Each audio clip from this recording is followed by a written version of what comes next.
परम सत्य कौन है? ठाकुर जी। अभी सब लोग तो यही बोल दोगे हाँ ठाकुर जी हैं परम सत्य, पर परम सत्य भगवान का नाम है। कई काम ठाकुर जी नहीं कर पाते, उनका नाम कर देता है। और विशेष रूप से तो हम कलयुगी जीवों का, हमारे सन्मुख ठाकुर जी को प्रत्यक्ष आने की आवश्यकता नहीं है, केवल उनका नाम ही हमारा कल्याण कर रहा है। कलयुग केवल नाम आधारा, सुमिर सुमिर नर उतर ही पारा। नाम की इतनी बड़ी कृपा है हम आप सब लोगों पर, केवल नाम से हमारे कितने काम बन रहे हैं। भूत पिशाच निकट नहीं आवे महावीर जब, लो भूत पिशाच नाम से ही भाग जाते हैं, महावीर को आने की आवश्यकता नहीं है।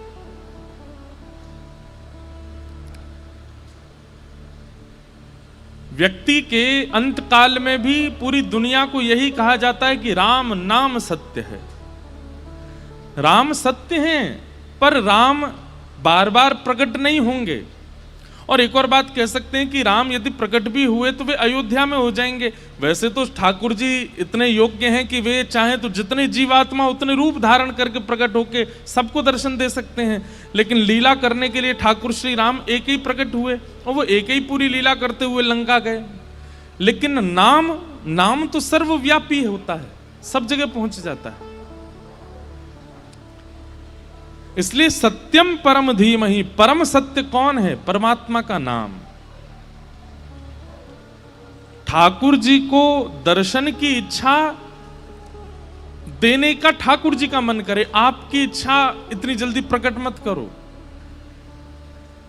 आप तो नाम का आश्रय लो, नाम के आश्रय से ठाकुर जी के मन में भाव आवे, ये इतना नाम जपता है, इसको हम दर्शन देवें। आप अपने चित्त में इच्छा प्रकट मत करो कि मुझे देखना है। वो तो देखो, नाम जब बहुत अति मात्रा में हो जाएगा, सत्संग अति मात्रा में हो जाएगा तो इच्छा तो प्रकट होगी, पर फिर भी नाम आश्रित रहो। नाम बहुत काम का है, एक प्रकार की औषधि है। जैसे रोग प्रकट होता है चित्त में तो औषधि लेने पर उसका नाश हो जाता है, पर कई रसायन होते हैं उनको लेते रहो तो रोग बनता ही नहीं है। नाम क्या है? नाम रसायन है। रोग बनने पर औषधि ली जाती है, पर रोग बने ही ना उसके लिए रसायन लिया जाता है। जैसे कई लोग नीम गिलोय पीते हैं, वो क्या है? रसायन है। चलो ये तो फिर भी एक औषधि का रूप हो जाता है। आप लोग अपने घर में छाछ पीते हो, मध्य भोजन के साथ छाछ पीनी चाहिए, रात्रि में दूध पीना चाहिए, घी लगा करके पाना चाहिए, सब्जियों में मसाले में काली मिर्च होनी चाहिए, लौंग होनी चाहिए, इलायची होनी चाहिए। ये सब कहीं ना कहीं रसायन है। हम भारतीयों का भोजन ऐसा होता है कि कितने रोग तो हमारे अंदर बन ही नहीं पाते रसायन के कारण।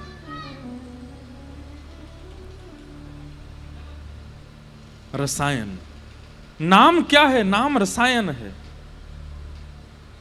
उसका तो निरंतर जाप करते रहिए। कोई एक ठौर पकड़ लीजिए नाम की। कृष्ण नाम प्रिय लगता है, राम नाम प्रिय लगता है, हरि नाम प्रिय लगता है, राधा नाम प्रिय लगता है, जो प्रिय लगता है उस नाम का निरंतर गुणगान आप मन नहीं करता तब भी करो। भाव कुभाव अनख आलस हूं, चाहे आलस में करो, चाहे कुभाव से कहो, चाहे परेशान होके करो, पर नाम करो और उसका असर दिखेगा आपको। नाम अंतरंग ऊर्जाओं को बढ़ाता है और सबसे बड़ी बात, कुभाव को प्रकट नहीं होने देता चित्त में।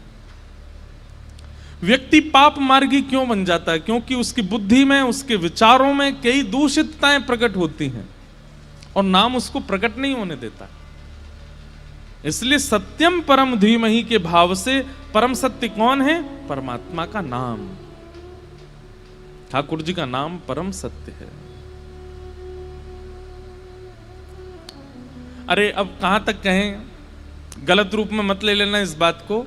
स्वयं राम जी खड़े हैं बानरों के साथ लंका जाने के लिए, लेकिन राम जी चाह करके भी बानरों को लंका नहीं ले जा पा रहे।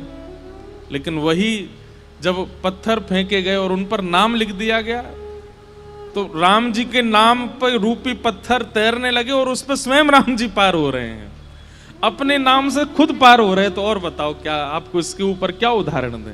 ये सब लीला है ठाकुर जी की। ठाकुर जी के लिए कोई लंका पहुंचना बड़ी बात नहीं है, लेकिन एक लीलात्मक भाव से ठाकुर जी हमें नाम की महिमा बता रहे हैं। ये नाम कितना बलवान है, इसलिए नाम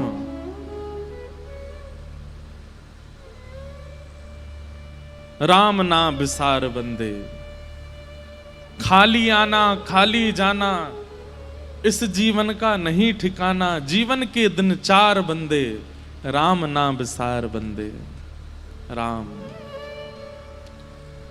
तो जो भी नाम आपको प्रिय लगता है पहले तो सोचिए, विचार कीजिए कौन सा नाम अच्छा। गोविंद नाम प्रिय लगता है, गोपाल नाम प्रिय लगता है, माधव नाम प्रिय लगता है, केशव नाम प्रिय लगता है, कृष्ण नाम प्रिय लगता है, राघव नाम प्रिय लगता है, राम नाम प्रिय लगता है, राधा नाम प्रिय लगता है, किशोरी जी का नाम प्रिय लगता है। जो नाम आपको प्रिय लगता है उसका ऐसा आश्रय लो जैसे हम श्वास लेते, नाम चलता रहे, नाम बना रहे, उसका त्याग मत करो।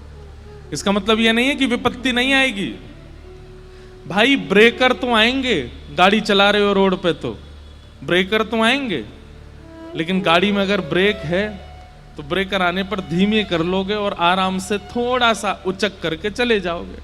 और सामने आ गया ब्रेकर और ब्रेक नहीं है गाड़ी में तो एक्सीडेंट निश्चित है। ठीक वैसे जीवन रूपी गति चल रही है, और जीवन रूपी इस गति में कितने सारे उतार चढ़ाव ब्रेकर्स आने वाले हैं। नाम रूपी अगर ब्रेक आपके पास नहीं है तो एक्सीडेंट निश्चित है। कई लोगों का हो जाता है, किसी से प्रेम हुआ और प्रेम होने के बाद उसने छोड़ दिया, ब्रेकर आया, लेकिन नाम नहीं था जीवन में तो टूट गए, बिखर गए, परेशान हो गए।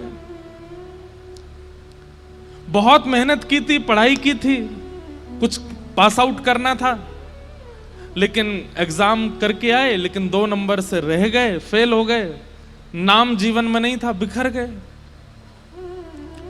बहुत परिश्रम करके दुकान खोली थी, बहुत इन्वेस्टमेंट किया था, पैसे लगाए थे, चलेगी, घर चलाएंगे, लेकिन नहीं चल पाई। कोविड आ गया, दुकान बंद हो गई, ग्राहक ही नहीं आए, शुरू होने से पहले ही खत्म हो गई, बिखर गए। क्यों? नाम नहीं था जीवन में। क्या समझ में आता है कि नाम से विपत्ति नहीं जाती है, विपत्तियां खत्म नहीं होती नाम से, पर हां विपत्ति आने पर उस विपत्ति का जो असर पहले होना था वो अब नहीं होगा, क्योंकि नाम आपके पास, नाम का आश्रय आपके पास। इसलिए भैया एक नाम आश्रय हो जाओ, नाम का त्याग मत करो।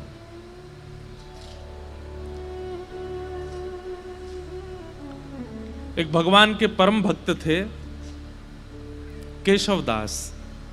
क्या नाम था? केशव दास। तो श्री केशव दास जी का ऐसा चरित्र है कि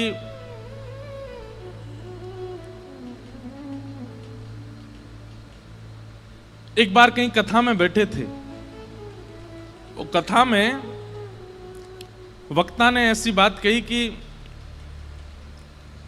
जीवन में कमाई कहां लगाई जाए तो सार्थक मानी जाती है। आपने जो भी कमाया, अगर परिवार में लगाया, घर में लगाया, पत्नी बच्चे परिवार सब में, देखो थोड़ा थोड़ा तो सब जगह लगाना ही पड़ता है, लेकिन फिर भी उसकी सार्थकता कब है? हमारे द्वारा कमाया गया धन वो ऐसी कौन सी जगह लगाया जाए कि उससे सार्थक माना जाए, ठाकुर जी प्रसन्नता मानी जाए। वक्ता बोले कि अगर वो संतों की सेवा में लगा दिया जाए तो जितना अंश संत सेवा में लगता है उससे ठाकुर जी बड़े प्रसन्न होते हैं, वो सार्थक माना जाता है, वो पुण्य माना जाता है। आपकी कमाई करना भी सार्थक हो जाता है अगर संत सेवा बन रही है तो। बहुत ध्यान से सुनना। तो केशवदास जी ने ये बात सुनी कि भैया संत सेवा करनी चाहिए, उसमें जो धन लगता है वही सार्थक माना जाता है। अपनी पत्नी से कह दिया, देवी देखो हम जो भी कमाते हैं ना, उसका जो भी अंश ठाकुर जी कृपा करेंगे हम संत सेवा में उसको प्रस्तुत करेंगे, तुम राजी हो? पत्नी बोली हाँ हम राजी हैं। बंधुओं, भगवान की बहुत बड़ी कृपा मानिएगा कि आपका कोई संबंधी, कोई सगा ऐसा है जो भगवत सेवा करने में आपकी सहायता करता है। उस मित्र को कभी मत छोड़िएगा जो कथा में लेके आता हो। उस मित्र का कभी त्याग मत करना जो वृंदावन लेके जाता हो। वो बहन सबसे अच्छी है जो ठाकुर जी की सेवा करवाती हो। वो भैया सबसे अच्छे हैं जो प्रवचन सुनवाते हों। वो माता पिता सबसे अच्छे हैं जो ठाकुर जी की सेवा की आज्ञा देते हों। वो पति सबसे अच्छा है जो गुरु सेवा में संग लग जाता हो। अगर इन भावों से कोई भी संबंधी आपका है, चाहे वो बुआ जी हैं, फूफा जी हैं, चाचा हैं, ताऊ जी हैं, पति है, मित्र है, उस संबंध का त्याग मत कीजिएगा। चाहे वो जीवन में आगे चल करके भले ही पद भ्रष्ट हो जाए तो भी उसका त्याग मत कीजिएगा। वो कभी आपको कथा में लेके गया था, उसकी वजह से आपको कथा मिली थी, इसलिए उसका त्याग मत करना। तो सबसे बड़ा संबंधी, सबसे श्रेष्ठ संबंधी है। तो कई बार पति भक्त होते हैं पर पत्नी का स्वभाव नहीं होता, और पत्नी भक्त होती है, पति का स्वभाव नहीं होता। दोनों विपरीत होते हैं तो बहुत मुश्किल होती है फिर। लेकिन केशवदास जी की जो पत्नी थी वो बिल्कुल योग्य थी। उसने कहा आपकी जैसी इच्छा, आप कहेंगे संत सेवा होनी चाहिए तो होगी। इतना धन नहीं कमाते थे, बहुत अल्प सी धन कमाते थे कि बस दिन रात भोजन हो जाए बस, लेकिन संत सेवा का प्रण ले लिया। एक बात मानेंगे हमारी, कथा में या गुरुजनों के द्वारा जब कोई बात ऐसी आप सुनते हैं जिसको सोच करके सुन के आपके मन में आता है ये मुझे करना चाहिए, लेकिन मैं कैसे करूं, मेरे पास व्यवस्था नहीं है। आप जब व्यवस्था को आगे रख करके किसी आज्ञा से पीछे हट जाते हैं तो बहुत बड़ी गलती करते हैं। कोई आज्ञा ऐसी हुई, कोई बात ऐसी कथा में सुनी या गुरुजनों से सुनी, वो बात सुनकर के आपके मन में आया ये मुझे करना चाहिए, लेकिन मेरे यहां व्यवस्था नहीं है। व्यवस्था का विचार ही मत करो। जैसे ही आपको लगा कि मुझे करना चाहिए, आप करने लग जाओ।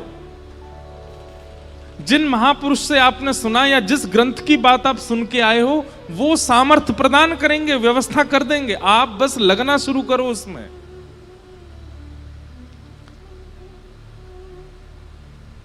छोटा सा बच्चा स्कूल जाता है और किताब के अक्षरों को देख करके रोने लग गया। क्यों?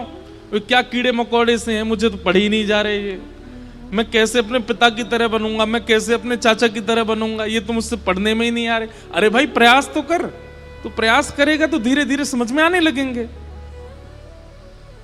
हम लोग हिंदू हैं, अगर अभी हिंदी अक्षर के 1 2 3 4 5 6 प्रकट कर दिए जाएं तो हमसे पढ़े नहीं जाएंगे, वो अक्षर भी हमें समझ में आने वाले नहीं है। प्रयास करेंगे तो सब समझ में आता है।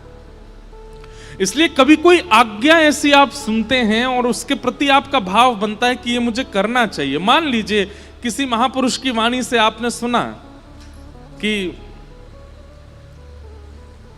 संत सेवा करनी चाहिए, सप्ताह में 1 दिन निश्चित कर लो कि चाहे धूड़ के करके आए संत सेवा करेंगे। आपके मन में आया कि मेरा मन तो हो रहा है कि मैं करूं, पर कैसे करूं? क्यों? व्यवस्था नहीं है। चाहे धन की कमी है, चाहे परिवार में कोई साथ देने वाला नहीं है, आदि आदि जो भी व्यवस्था का चिंतन करके रुकिए मत। मुझे संत सेवा करनी चाहिए, ठीक है, अगले सोमवार से मैं सोमवार संत सेवा करूंगा। आप तनिक से प्रारंभ तो करिए। आप प्रारंभ करोगे पूरा ठाकुर जी कराएंगे। केशवदास जी के चरित्र से सीखने को मिलेगा आपको। केशवदास जी की व्यवस्था इतनी उचित नहीं थी कि वो संत सेवा कर सकते हैं, लेकिन कथा में सुन लिया तो मन बना लिया कि अब सेवा मुझे करनी है, और पत्नी का साथ लेकर के जो भी धन कमाते थे उससे बढ़िया प्रसादी बनाते, संतों को निमंत्रण देते, घर पर संत आते, प्रसाद पाते। भगवान की दया से इतना ही प्रसाद बनता कि संत जन पा लेते, उनके लिए नहीं बच पाता था। तो दोनों क्या करते, जो संतों की शीत प्रसादी होती थी उसी को इकट्ठा करते, उसी को पा लेते। कभी कभी वो मिल भी नहीं पाती थी। अब संतों से थोड़ी कहेंगे कि छोड़ जाना थोड़ा, वो बेचारे प्रेम से पाते थे तो कई बार मिलता भी नहीं था, लेकिन संत सेवा बनने लगी। लेकिन ठाकुर जी बहुत दिन तक अनुकूलता रहने नहीं देते। लिख लीजिएगा इस बात को, अगर बहुत प्रसन्नता में जीवन निकल रहा है, फूलिएगा नहीं, आएगा दुख, निश्चित आएगा। बहुत धन के साथ में अभिमान हो गया है कि मैं कुछ भी खरीद सकता हूं, मैं कुछ भी कर सकता हूं, मैं कुछ भी बना सकता हूं, मैं कहीं भी जा सकता हूं। एक दिन आएगा कहीं जाने लायक नहीं रहोगे। और ये विपरीत स्थिति में भी सुनिए, अगर बहुत कष्ट में जीवन जा रहा है तो परेशान मत होइए, एक दिन सुख आएगा। आज इतनी धन की व्यवस्था नहीं है कि आप एक ही वस्त्रों को 5-5 दिन तक पहनते हैं, है ही नहीं वस्त्र, चिंता मत कीजिए, एक दिन ठाकुर जी अनुग्रह कुछ करेंगे। एक स्थिति कांस्टेंट किसी की नहीं रह सकती, परिवर्तन तो होता है, चाहे वो वैष्णव हो चाहे वो संसारी हो। तो केशवदास जी सेवा करते थे, अब धीरे धीरे क्या हुआ, उनका धन जो था खत्म होने लगा, अब सेवा के लिए धन नहीं बचा। उन्होंने कर्जा लेने का मन बनाया कि मैं कर्जा ले लेता हूं, संत सेवा नहीं छूटनी चाहिए। अब बेचारा कोई धनवान नहीं होता, सामान्य होता तो उसको कोई कर्जा भी नहीं देता। बाजार में निकल गए कर्जा लेने के लिए कि कोई हमें थोड़ी सी सेवा कर दो तो हम संत सेवा करेंगे, किसी ने भी उनको देने से मना कर दिया। लेकिन एक चतुर व्यापारी था, जब ये गए उसके पास, बोले आप जो कहेंगे हम ब्याज सहित आपको वापस कर देंगे, हमें थोड़ा सा धन दे दो, संत सेवा करनी है। तो व्यापारी ने कहा ठीक है हम दे देंगे तुमको धन, लेकिन बदले में हमको ब्याज सहित धन नहीं चाहिए, एक सेवा कर दो हमारी। ये तो नाचने लगे, बोले आप जो कहोगे सो करूंगा। क्या करना है पूछा नहीं, हम आप सब लोग होते तो पूछते, भाई हम जितना धन ले रहे हैं उसके समान ही मेहनत करेंगे। बोले आप धन दे दीजिए, मैं संत सेवा कर रहा हूं, उसके बाद आ जाऊंगा, आप जो कहोगे करने को तैयार हूं। धन दे दिया, संत सेवा हो गई। संत सेवा करने के बाद पत्नी से कह दिया देखो अब अगले 1 हफ्ते के लिए हमारे पास में खूब संपत्ति आ गई है, अब तुम चिंता मत करो, संतों की सेवा पर मैं किसी को कर्जा चुकाने जा रहा हूं। तो कर्जा कैसे चुकाओगे, आप धन तो है नहीं। बोले वो सेवा करनी है, उसी से चुक जाएगा। एक भला आदमी मिल गया, उसने कहा कि पैसा मत लौटाना, सेवा कर देना। केशवदास जी लौट करके गए उसके पास, बोले भैया बताइए क्या सेवा करनी है, आप कहें तो बर्तन मांज दूं, झाड़ू लगा दूं, पोंछा कर दूं, पुताई कर दूं, क्या करना है आप बताओ। बोले हमारी एक जमीन है, वहां पर कुआं खोदना है, कुआं खोदना है। कुआं खोदने का मतलब समझते हैं, कितनी गहराई में जाना पड़ेगा, जब तक जल ना आ जाए तब तक खोदते रहो, और जब वो जल निकलना प्रारंभ हो जाए उसके बाद भी कितने फीट अंदर तक खोदना पड़ेगा, फिर चिनाई करनी पड़ेगी, कुएं में पूरा उसको आकृति देनी पड़ेगी, फिर बहुत दिन तक जल खींचना पड़ेगा, सारा मतमैला जल निकल के जब बिल्कुल स्वच्छ जल आ जाएगा तब कुएं का निर्माण होगा। इतना तो धन भी नहीं लिया था उन्होंने जितना उनको सेवा दे दी, लेकिन प्रसन्न हो गए, जो आ गया। कहां जाना है बताइए, एक बार भी ये नहीं कहा कि आप ऐसी सेवा कैसे करा सकते हैं। पहुंच गए फावड़ा लेकर के और लगे, जैसे करते निकालते फेंकते करते मिट्टी, तो वो एक गति जैसी बन गई थी। फावड़े चलने की आवाज, मिट्टी भरने की आवाज, फिर उसको दूर फेंकने, उसकी जो वो धुन बन गई थी, उसमें इतना उनको सुख मिलने लगा था कि वो राम राम जपते हुए ये करते थे। और उन्होंने नियम लिया कि ये मैं अपनी संत सेवा चुका रहा हूं, किसी से लिए थे मैंने धन संत सेवा, वो चुका रहा हूं। मैं नियम रखूंगा कि मैं इस पूरे क्रियाकलाप में संसारी बात नहीं करूंगा, केवल राम राम बोलूंगा।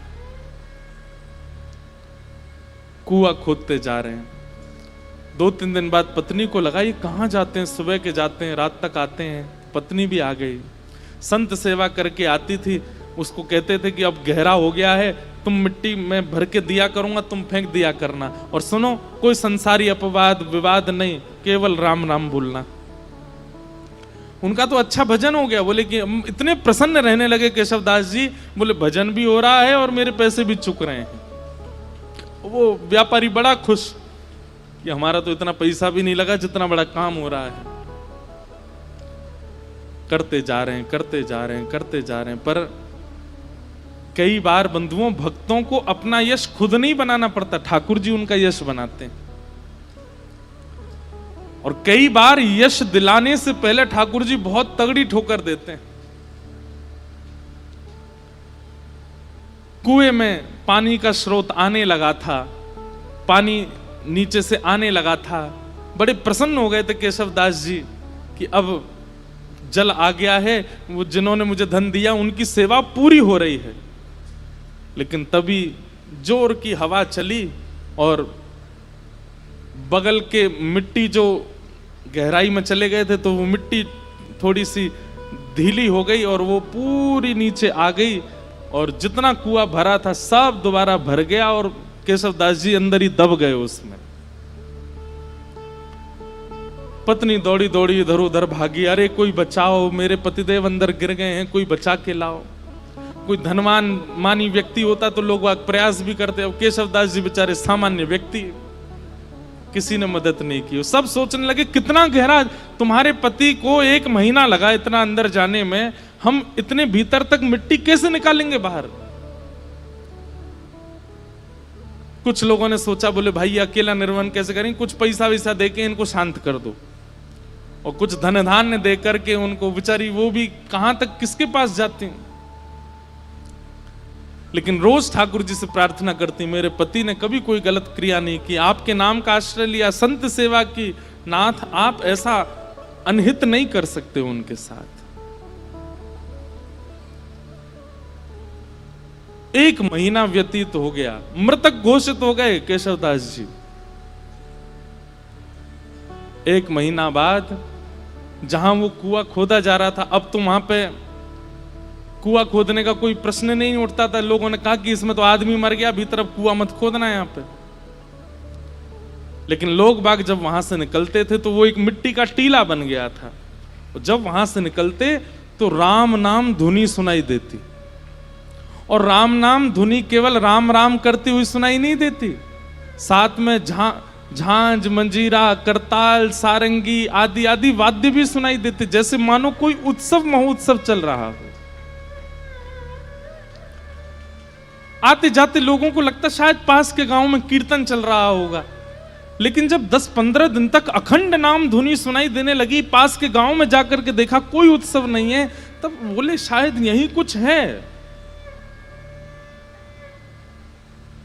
तभी एक राजा को यह बात पता चली। उस राजा ने अपने सैनिकों को लगवा करके पूरी मिट्टी निकलवाई वहां से, और भीतर जाकर के जब देखा तो एक मट्टी का एक मानो जैसे कुंज जैसी बन गई थी, और उस कुंज के भीतर सुंदर पात्र में सुंदर प्रसादी रखी थी, और प्रसादी के साथ ही भीतर एक दिया जल रहा था, और वहां पर श्री केशवदास जी बैठ करके कीर्तन कर रहे थे, और उनके कीर्तन के साथ में वहीं के जितने जीवाणु आदि थे वे सभी मानो जैसे करताल, मंजीरा आदि ढोल बजा करके उनके कीर्तन को सार्थक कर रहे थे।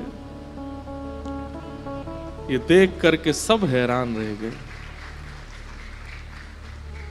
नाम का बल ये सामान्य बात नहीं है।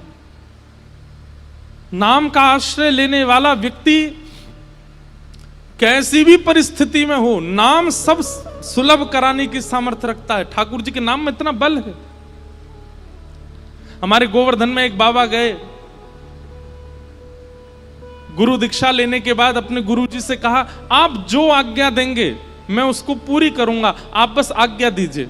गुरु जी ने भी ऐसी आज्ञा दी जो बाबा कर ही नहीं सकते थे। क्या कि जितने भी संस्कृत साहित्य ग्रंथ हैं हमारे संप्रदाय के, सबका अध्ययन करके सबको कंठस्थ करो। बाबा बोले मैं तो अंगूठा टेक, मुझ पर संस्कृत कहां आती है। गुरु जी बोले हम एक ही बार आज्ञा देते हैं, हमने जो आज्ञा देनी थी वो दे दी। बाबा इतने रोने लगे। गिरिराज जी के तलेटी में रोते, हे किशोरी जी, हे श्यामाजू, मैं तो अनपढ़ गंवार हूं और गुरुजी ने आज्ञा की कि सारे संस्कृत साहित्य हमारे संप्रदाय के सबको कंठस्थ करो। कैसे करूंगा मैं, मुझे तो पढ़ना ही नहीं आता, मुझे तो केवल आपका नाम आता है, मैं तो केवल राधा राधा करना जानता हूं और कुछ नहीं आता मुझसे। इसी चिंता में रोने लगे, राधा राधा पुकारते पुकारते रोते थे कि मुझ पर तो कुछ भी नहीं आता, मैं अपनी गुरु इच्छा, गुरु आज्ञा को कैसे पूरी करूं। 4-5 दिन तक तो रुदन किया, 5वें दिन मानसी गंगा में डूब करके प्राण त्यागने को तैयार हो गए। बोले अब मैं प्राण त्याग दूंगा, अब जीवित रहने का मेरा कोई, मैं गुरु इच्छा पूरी नहीं कर पा रहा, गुरु आज्ञा पूरी नहीं कर पा रहा, और मेरी उम्र अब 50 की हो चुकी है, अब मैं कहां से पढ़ना सीखूं, कैसे याद करूं। मानसी गंगा में जैसे ही अपने प्राण त्यागने के लिए कूद ही रहे थे, तभी किशोरी जी प्रकट हो गई, और किशोरी जी प्रकट होकर के बोली, क्यों अपने प्राण त्याग रहे हो। बोले कि हे स्वामिनी जी, मेरे गुरु ने आज्ञा की, मेरा सौभाग्य कि आपके मुझे दर्शन हो गए, पर मेरे गुरु ने मुझे आज्ञा की कि सारे संस्कृत साहित्य याद करो, कैसे करूं, मैंने तो पढ़ा लिखा ही नहीं हूं। किशोरी जी ने कहा अपनी जीभ बाहर निकालो, और बाबा ने अपनी जीभ बाहर निकाली। श्यामाजू ने वो जीभ पकड़ करके और एक सीख से उस पर कृष्ण लिख दिया, और कृष्ण लिख करके कहा अब जाओ, तुमने जीवन भर नाम गाया है मेरा, और उससे श्री कृष्ण प्रसन्न हुए हैं। श्री किशोरी जी का नाम गाने से किशोरी जी प्रसन्न नहीं होती हैं, ठाकुर जी प्रसन्न होते हैं, और ठाकुर जी का नाम गाने से किशोरी जी प्रसन्न होती हैं। बोले आपने जीवन भर मेरा नाम गाया और कुछ आपको नहीं आता है, इसलिए ठाकुर जी बड़े प्रसन्न है, और उन्होंने प्रसन्न होकर के कहा है कि मेरी जितनी सिद्धियां उनमें एक विद्या सिद्धि है, वो विद्या सिद्धि आप इसको दे आओ श्री जी, अब जाओ, अब तुम्हें पढ़ने की भी आवश्यकता नहीं है, तुम बस गुरु जी जो प्रश्न करें सबका उत्तर देते जाना, सारा साहित्य तुम्हारी जिह्वा पर विराजमान हो गया। जैसे ही गए, गुरु जी ने कहा कि पढ़ाए। बोले हाँ, 5 दिन पहले तो हमने आज्ञा दी, बड़ी जल्दी पढ़ाए। बोले गुरुजी आप आज्ञा करें, कौन सा साहित्य, कौन सा ग्रंथ सुनाऊं। गुरुजी ने ग्रंथ का नाम बोला तो बैठ करके पूरा ग्रंथ सुना दिया। बोले कैसे प्रकट हुआ। बोले केवल नाम का आश्रय, श्री जी के नाम की कृपा हुई है, मैं पढ़ा लिखा नहीं हूं, श्री जी ने कृपा करके अपने नाम की कृपा से मुझे ये सब प्रदान कर दिया।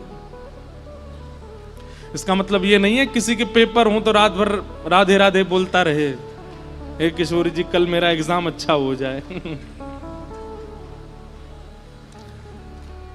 लंबे समय तक नाम का आश्रय लीजिए, और उस नाम का आश्रय किसी कार्य की सिद्धि के भाव से मत लीजिए, बस नाम का आश्रय लीजिए, कार्य सब अपने आप ठीक हो जाएंगे।